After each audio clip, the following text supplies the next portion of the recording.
we're going to have a discussion, in a way. We're going to argue with each other. Yes. But more than that, we do want you to feel, at any time, if you have a question or a comment, to please do so. So it's much more informal. We're going to start, though, with the presentation of Mateo's work. Mateo has been working with ideas around complexity. His work doesn't specifically try in any way to document it or depict it. Much more, it's about taking those ideas on board and then, in a way, interpreting them. And I think we'd like to start by showing you a few slides of images of paintings, and I'll get him to tell you a little bit about them. Yeah. I didn't actually begin this series of paintings to do a series that illustrated complexity. I first started doing the series of paintings. It was only later that I discovered that they displayed principles of complexity because people kept pointing them out. And I was reading a book, I think James Gleick's Chaos book, which clearly described things that I was seeing in paintings, ideas that I didn't have labels for or couldn't conveniently explain started to appear again. And so this was a series of paintings called the Water series that I worked on. And initially I was just looking at turbulence within water and what the shapes could create. And I really wanted to create a system where the paintings were creating themselves. So almost like self-generative artwork in a way. And so people started pointing out things which they noticed. Here we have the swirling eye. It looks like an eye. Other shapes, people would say it looks like a river, or the blood veins, the blood vessel patterns that you might see. And so I was led further and further into complexity. And it was an idea that interested me, and so I decided how I could take that further. And by messing around with the different principles that I could come across with, playing with the painting, seeing how I could vary the texture, the viscosity, the flow of the painting, what different patterns that would throw up, and how people related to it. Sorry, can you tell people, one, how big these are, and also what they're made of? Well, one of the things about a complex system is people often say it's scale-free. You can't tell the size of the painting. So how big would you say that one is, Michael? See, this is exactly what I wanted that's how I wanted to bring this in. The first time I saw them, I thought they were like 6 foot by like 8 or 9 feet. I thought they were extremely, extremely large. This one, I think, is about... We're on the continent, so we've got to work metric. Oh, sorry. This one, I think, is about 60 centimetres by 100 centimetres. And that one is about 20 by 20, and this one is 2 meters by 1.5 meters. So the amazing thing is that these paintings were displaying patterns that not only you couldn't tell the size of the painting, but they also seemed to have this incredible balance that existed across the painting. So they displayed variance between light and dark. So they had a very good harmonious balance between light and dark. Not all the areas were dark, not all the areas were light. And so this is what happened. I guess I should talk a bit about the technique as well, because that's quite often what people mention. What I do is I float oil paint on water, and then capture that by laying the canvas over the top. You've probably all done it in school, except it's been called marbling. And so this is taking that a level further. And I developed it for oil painting, and these are the products.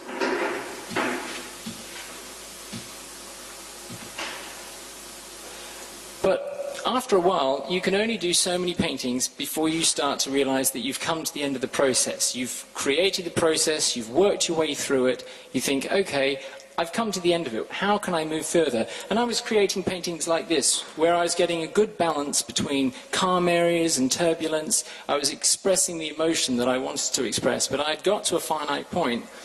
And I remember Picasso saying, you should never make paintings like you make cakes. You should never just bang them out, one after another after another. You should try and push the idea further. And so that led me on to working in another way. I thought, well, how can I take this idea further? I'm interested in complexity. And complexity is something that exists over time. It's not something that's static. And so I thought, well, at the moment what I'm doing is I'm capturing images in time. I'm freezing that moment. But how can I take that image further? Just before we go on, just leaving that last image, where there are light and dark areas. I would ask you, you were making conscious decisions, weren't you? Aesthetic decisions about where to put the oil. So it's not completely random, is it? You actually, in essence, intervening in the process. Well, it's like what John Fraser was saying about when he was doing art, when he was creating those structures, and then the reality between creating those structures in an organic fashion and then the actual building of that building meant that you would have to take practical decisions and say, right, we knock off this corner, we don't stick that bit in, and we do that. And it's the same thing with a painting. You might have a process that creates the painting itself, but you're the one also taking the decision saying, okay, I want to have a sense of movement and I want it to have a diagonal movement, or say, for example, here, I wanted to have a painting that was very much weighted towards one end. An obvious way to do that is using light and dark areas, like you can see here, a clear delineation between the two. So, I mean, what I think is interesting is that the technique, which is an artistic technique, i.e. decision-making, is actually the top level of decision in terms of the production of the work. A lot of my work references certain scientific things, and again, quite often, the interpretation is very literal. By people. They want to see things exactly as if they were out of a scientific theory or out of a book. A piece that I recently made called The Milky Way is a perfect example. And what I would like to say about that is that if you look at how the Milky Way is depicted in books, science always uses a very particular way of depicting it at a certain angle so that you can actually see that it's the spiral.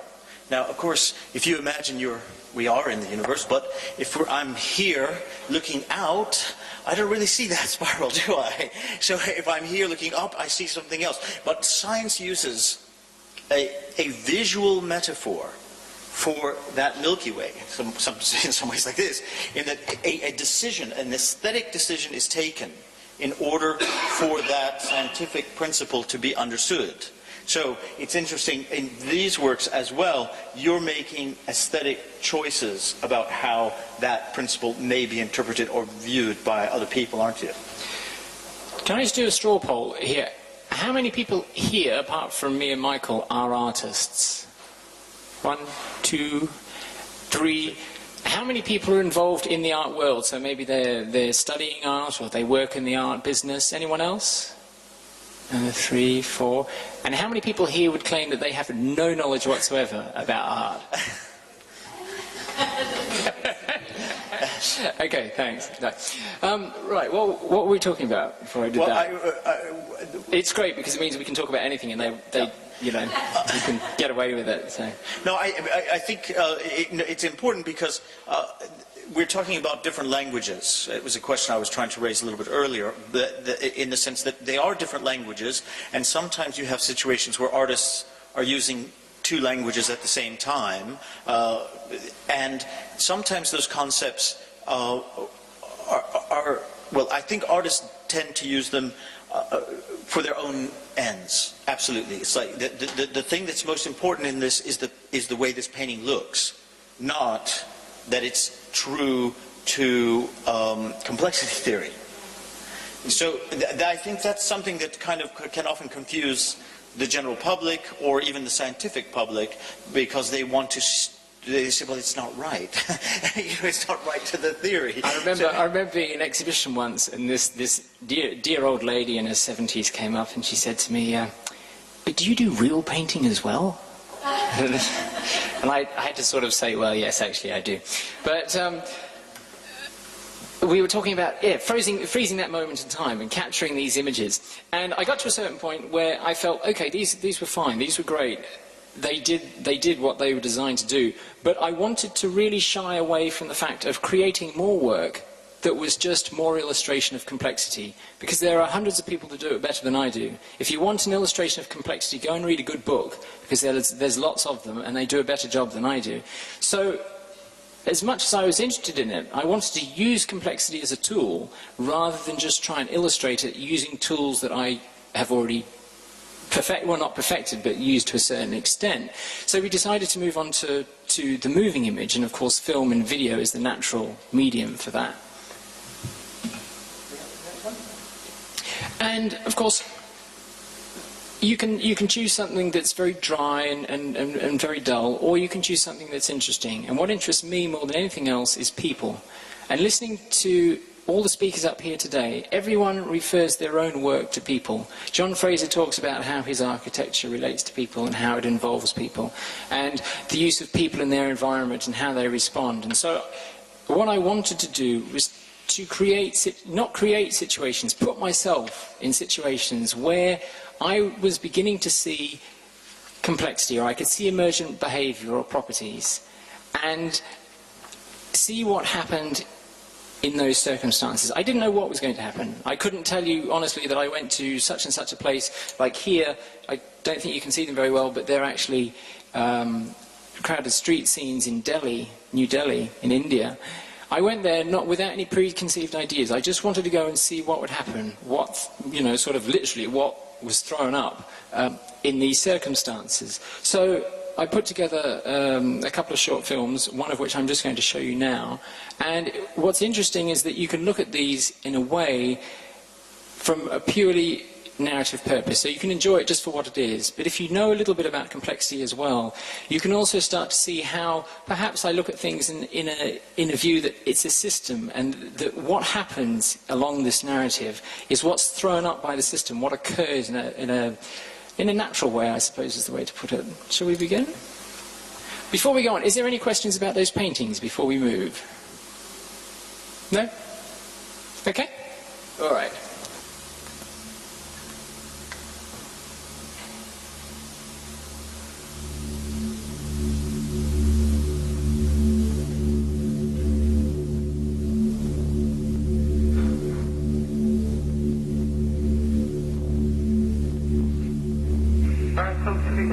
Love call the flight reported. Come on, don't say anything. Split up. Where the people are caught are killing in your village. Look on the terrified. It says, call me God. Do not leave the threat. We have called you 3 times before. Trying to set up negotiations. We've got no response. People have died. Sir, Give me a room. we're not investigating further. We like to look further.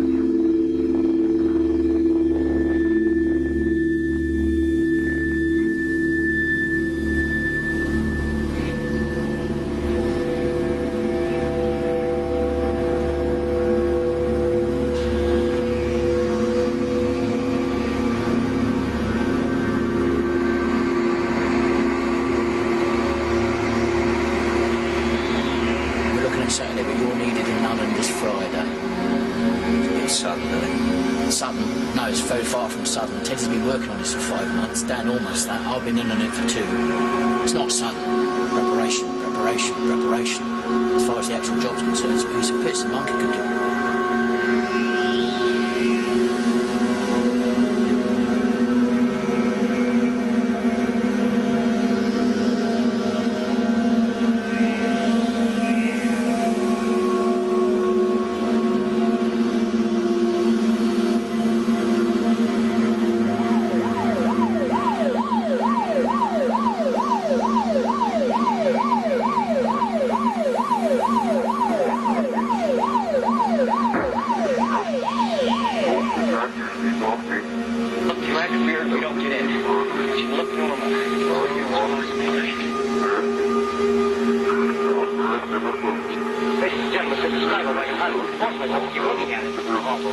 Eyes are black, like a serpent in the mountains. It's kind of V-shaped with saliva dripping from its rivers like you take a pair of those quivers, pulsate, monster or whatever it is, and how do you move it? It's weighed down by possibly gravity or something. The thing rising up now, and the cloud falls back, and big plenty that most of these factors experience very terrible, like they're fine words. 8 men, strong, and afraid to grow up. It's going to take all, mate. Good boys. Got to be good boys. Reliable. Positive attitude. It's very important. Very important. That's what we're looking for.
this is flipped around. So Switzerland House is seen the opposite way, so the words are backwards. And that stuck in my mind. And I knew it was for an editing reason, because it made sense, because I played it back. And I thought, oh yes, I see how that works as a cut. And if he'd flipped it, if he'd used the film in the other way, it wouldn't have worked. And I thought, I quite like that, because normally you just wouldn't do that. I mean, because that would, you get these internet sites where, like, 5 seconds after Star Wars comes out, people come in and say there's 500 errors, and did you see where this continuity error is, and all of that sort of thing.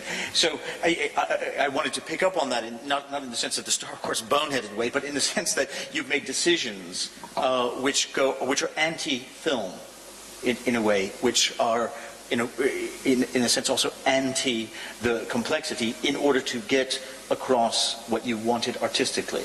Well, it's interesting you say that, because everyone sees different things in this film. I remember talking to one person who saw it, and she said that, did you know that in something like 80 or 90% of the shots in this film, there's a girl in a pink sweater that runs through all the shots? And I didn't, and then looking back you start to see it.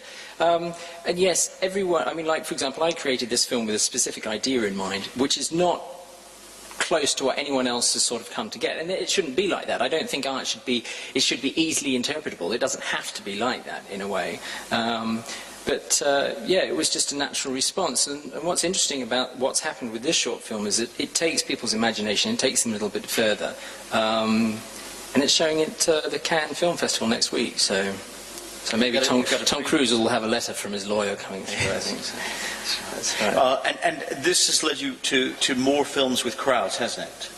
Yeah, I don't think we'll go into that today because of the dodgy state of the DVD player. But I'm working on a new series at the moment based around the organic creation of cities. So I've been filming in Delhi in India, I've been filming in London and Paris and places like that, looking at how cities develop as an organic shape, how neighbourhoods develop, or the reason why things occur the way they do. And maybe it's worth also looking at those urban planning disasters, like, many capital cities of the world, which have sort of been specifically constructed to provide a city, and in actual fact what they provide is a concrete hell. This was the problem I had when I first became interested in complexity, because I was really interested and started to meet people, researchers and professors who were studying the subject. And so the more I got drawn into it, the more I was learning, which was fantastic because it's a great subject, and so there's a whole depth to it, and it's new and it's interesting. The problem I felt was I got to a certain point and I realised that if I didn't draw back slightly, that I would lose my own voice, that my interpretation or my veneer over complexity and the way I use it as a tool and the way that I look at things would be shaped more by other people's views rather than my own views. And so I'm very much interested in crowd theories, for example, and the dynamics that exist within crowds, and how cities form over time, and the histories of cities. It's that fine line of finding that artistic voice between that and what's been studied. And how much information do you take? Because, I mean, at the end of the day, my art, I don't create my art to inform. It's not an educational device, and so it can't have a lot of information inherent in the piece. It can have a lot of emotional content, but not so much information. And so it's finding out how much, because I mean, as an artist, basically what you are, you're a sponge. You're a sponge bag for all the things that come through, and what you sort of eject or project is sort of just a very small filtration of that comes into your life. And so you've got to be quite selective in some ways. So I would be hesitant to do a lot of research. Otherwise I'd probably, end up doing a PhD and forget painting or art. Metaphors are perhaps more apparent than we even realise. I think the way that we communicate, and I think whether it's in science, because at the end of the day, science is a metaphor for reality in many ways. A theorem is a metaphor, an equation is a metaphor for something, because it's not actual reality, but it's conveying that sense.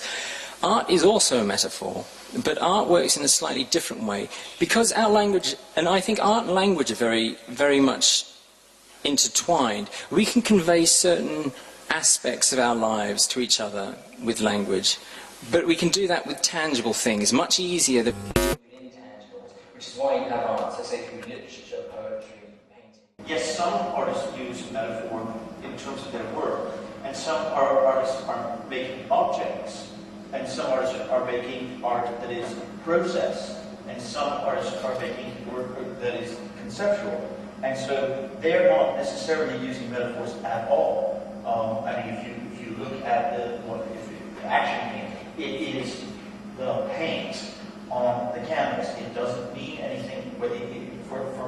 For certainly for Pollock, it didn't mean anything more than the paint on the canvas. It was not a metaphor for space. It was not a metaphor for things that have been put onto it. Interestingly, people have needed a way to understand that work, so they put metaphors that they feel happy with onto the work, which may not actually have anything to do with the intentionality of the artist or even the work itself. So that's a glass book. This glass placed on a shelf by an Irish artist called Michael Craig Barton is called an oak tree, and it sits at the Tate, an empty glass on a shelf, and it's called an oak tree. And now, when he made that work in the 70s, it really confounded people. People were very upset because it was not a metaphor for, he said, this is not a metaphor, this is an oak tree. And so, yes, it was an object, it was a glass, but in his turning it into an oak tree, and on this little, almost as kind of Roman Catholic, in the sense that he changed it into an oak tree, but it remained a glass. So what is the metaphor, what is the object? He would argue it's an oak tree. So I think it is very difficult to put a global spin in that sense on metaphor in terms of art, period, whether it's visual or I was wondering about intentionality. To what degree do you think there is intentionality in art on the part of the artist? I think it's very one-to-one. I mean, some artists have the intention to make work that is that has metaphor. Others that they would hate that. They would absolutely hate that. So for Mateo, I know how you feel. Sorry, what about metaphors No. or intentions in creating art or personal Intentionality. My intentionality. Work. Personal experience. I don't know. Art is it's a bit like breaking wind at the end of dinner. It's something that comes about because of your life and the way that you work, or the way that you see things. I don't know how about you feel, Michael. We have a question. Oh, yeah. On intentionality, I'm just interested in the choice of music, because it's very ethereal and slightly sort of disconnected, and it seems to sort of shift the emphasis onto the guy who was handcuffed rather than Tom Cruise who was all happy. So there seems to be a sort of moral emphasis or a shift in moral emphasis. And was that part of the intention?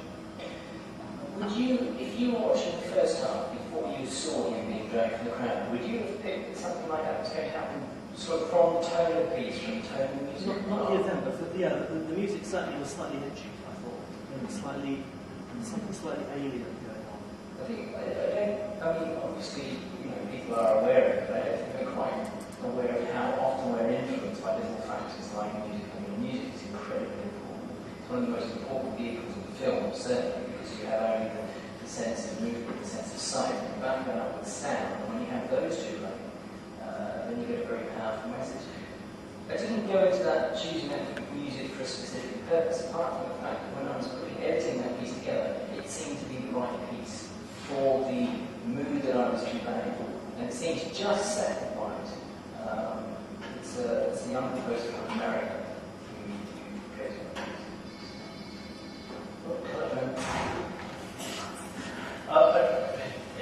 In terms of intentionality, I think the other thing that art has, or at least what I would consider successful art, is an open-endedness to it. If you can consume it instantly, I mean, you understand it. It's like a product, then you can throw it away. I mean, so if art is closed, in that sense, if it operates as a closed system, then it might be interesting the first time, but then you go back to it, it's nothing. And then possibly doesn't have anything other than art historical interest to later viewers, because it may simply exist that in a very site-specific way.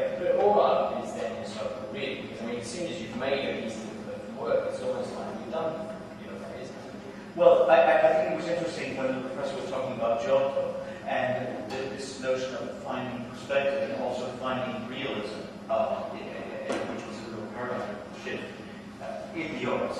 Prior to that, it was very much art was spiritual, and it was about evoking the spirit of Jesus or the cross or Mary or the child, not trying to depict individual people who might stand in for the Virgin. They were kind of idealized. They are icons. We see that in the Greek Orthodox tradition still. They are icons. They don't represent people. They represent these ideas. And with that change in Western art, we do have a big shift, which is towards realism, towards a different way of conceiving of what art is. So yes, absolutely, history changes the way we look at objects that are made. But what I mean by an openness is that the viewer has to be able to interpret the work for themselves. If I tell you everything there is to know about the piece, this is my intention of why I made it, then it doesn't leave you any space to interpret it. And I think Annie was interestingly talking about music in a similar way, that it's the interpretation of the musician that adds this extra element in a way to when you hear it than the machine, because the machine cannot interpret both sides. I mean, it can only play it exactly as it is, as far as I understood. Whereas the same person playing Mozart today is going to play it differently tomorrow, even if they're the greatest pianist in the world. And it is that interpretation that makes Mozart something that we want to listen to over and over again. If you're interested in that, but I mean, so for me, I wouldn't ever say this is why I'm doing something, even with this kind of fun piece. You know, the process is different. It's how you interpret it. I know what I want out of it, but I don't think that I should, in a way, force that onto you. Which segues into my next point that I'm going to make about how the problem with looking at complexity in art, dealing with complexity when you start to take it on board, is it's a bit like standing in a room full of mirrors. You start to see it everywhere, and you start to see it in small details, and you start to see it in large details, which of course can be very confusing half the time. But it's not just in art that I look at complexity. You can also look at art as being complex. How an art movement and how an art movement evolves is actually a very complex state. And I would argue that it's a state that exists, it's a critical state. Now, I assume that most of you are familiar with the sand pile game, where you pile up grains of sand until we have an avalanche. And it developed in the 1980s, I think. And so, what the physicists who developed this game was is that they couldn't predict the size of the next avalanche. They didn't know how big it was going to be. It could be 1 grain, it could be 1 billion grains. They couldn't actually determine what the size of the next avalanche was going to be. And the art world was kind of in the same. You can take that metaphor and apply it to the art world. I don't know if you can do it empirically, but you can sort of, in a general extended sense, you can, because you can say that what happens is that artists create work and they stoke up these ideas and they build up and they build up, and then of course that feeds over into other artists, and so you start to get formations of a movement in the same way that you get the building of a sound pile. Problem is, you get to a certain point and suddenly it becomes a recognizable art movement. And I would argue that it's at this point that that's the point of collapse, because all of a sudden you have something that's recognizable, and like a system that you have in energy being put into the system in the form of money and artist creativity, you also have it being taken out of the system in the same way. In the fact that you have people who buy art, you have museums that exhibit art. All of a sudden, because art is all about change, it's all about process. Less so about the finished product, it's more about process. As soon as you have that finished product, it's like the rug has been pulled from under its feet, and you've got to begin all over again because you've already done Brit art. Brit art was last year, now you've got to move on and do something else. We kind of also want to talk about the fact that the city's notion, which is how cities develop, the art world kind of follows in a similar way, in that what you see, let's take London as an example. In the 70s and early 80s, artists moved to the east end of the city because it was cheap. There may be scientific equations in terms of cheapness of places and where artists live. But the point is, nobody told artists to go live there. nobody made it, the government didn't say we're going to locate this as a spot where we're going to subsidize art or what have you. But artists found their way into this particular area, and they created their own community, and they created galleries and all sorts of things.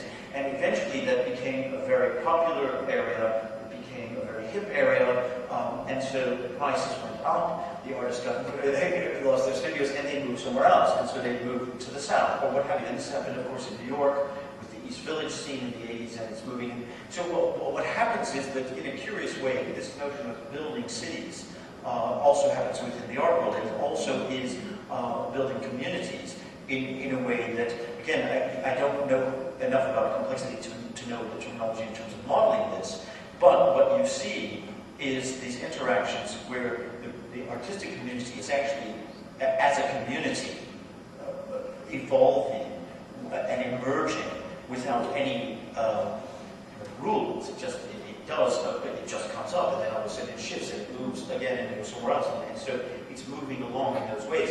And for me, one of the things I was hoping that will come out of this conference is people who understand complexity, being able to explain to me a little bit more how that might actually scientifically come about, because it is something that I have experienced over 25 years in very many cities. You see this all the time, and equally cities evolve as artistic capitals. Paris was the capital of the art world at the turn of this previous century.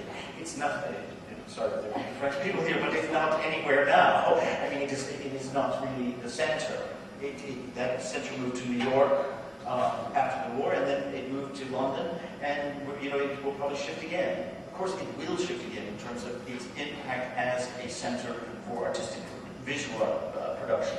So it does have this kind of meta parallel, and then within that, and I'm just going to just quickly show you one or two things.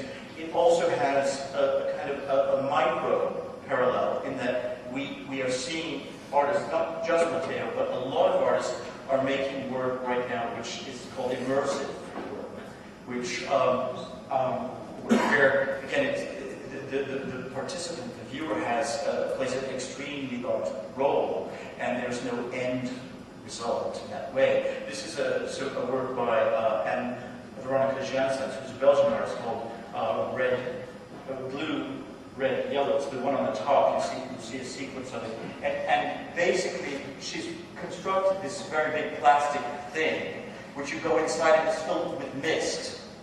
So you're moving around, and the whole space is changing all the time due to the mist, as well as the number of participants who are in there at any one time. It's a very complex object where there is no end product, there's no outcome. It's a space in which the viewer immerses themselves and participates in a very different way from looking at an object, which would be a traditional artistic way of looking at things.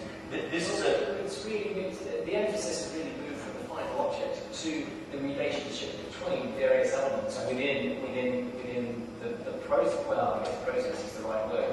It's become more about the dialogue of the viewer and the artist through the object. And the object can be a building, or it can be all sorts of different things. So like this by Lorenzo video, it's called Blur Building, which they did for the Expo in 2002, where they built this building in the middle of the lake. And it was incredibly scientifically complex because they had designed a system where they misted the building. And you got out to the building via a bridge. And so you're going into this cloud in the middle of the lake. And you were given a raincoat which changed colors, and it had a tracking system, and there's a computer so that you can see all the time, you can see where all the other people were in relationship to you on this site. It's a very, very fantastic, complicated thing. And the mist was so complicated in terms of the weather technology, because they were continuously monitoring the air. So if it was more sunny, they had to put more mist, or if it was cloudy. I mean, I don't know the technical weather sort of things to keep the mist constant, but they were continuously changing. There was something like, I forget, 20,000 to 30,000 nozzles spraying this mist over this huge building that can hold 400 massive kind of thing, but it was also about how you interpreted the other people, because you had these suits on that made you soaking wet, but also so that you knew where other people were in the mist.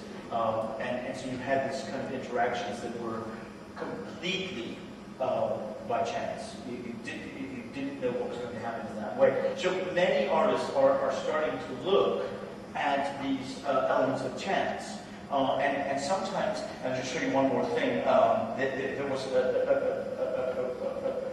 there have been 2 or 3 events wherein artists will, say, take a building, and they will make an interaction, and then the next artist will occupy the space, and they will do something, and they may tear it up, they may take it down, and so you have this continual changing process where what is the artwork at any one time is being changed by the other artists.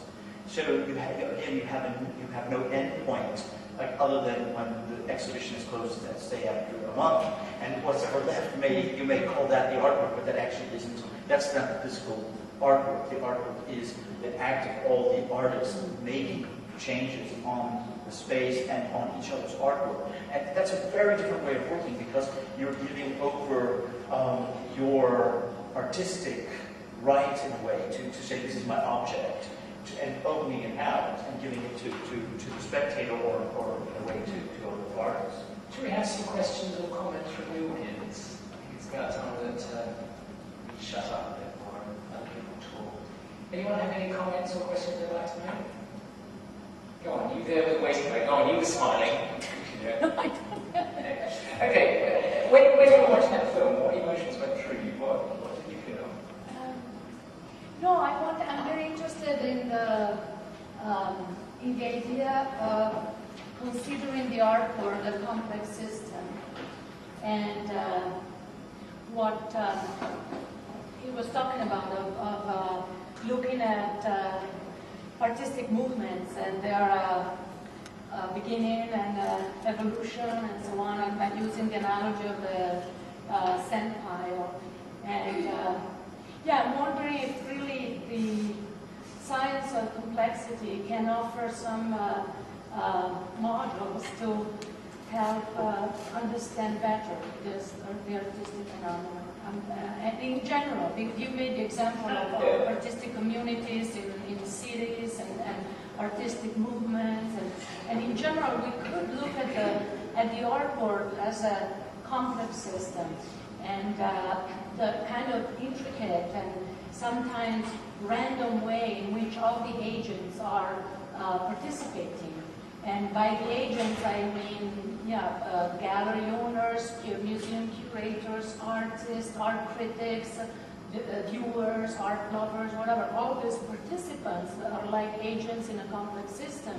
And they very much, their interactions are very much affecting whether an artist will be recognized and successful, or other artists will not be recognized and successful, or the success of a certain movement, of a certain trend, of a certain, and I see elements of randomness. So I'm very interested in looking at it as an emergent phenomenon and as a complex system, and I wonder, as you were saying, how scientists can help us to understand. But would that be a good thing, though?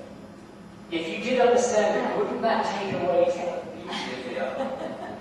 In some ways, I think that's half the joy of art. If you could predict what was going to be made next week, that would, everyone loves to discover the new art thing.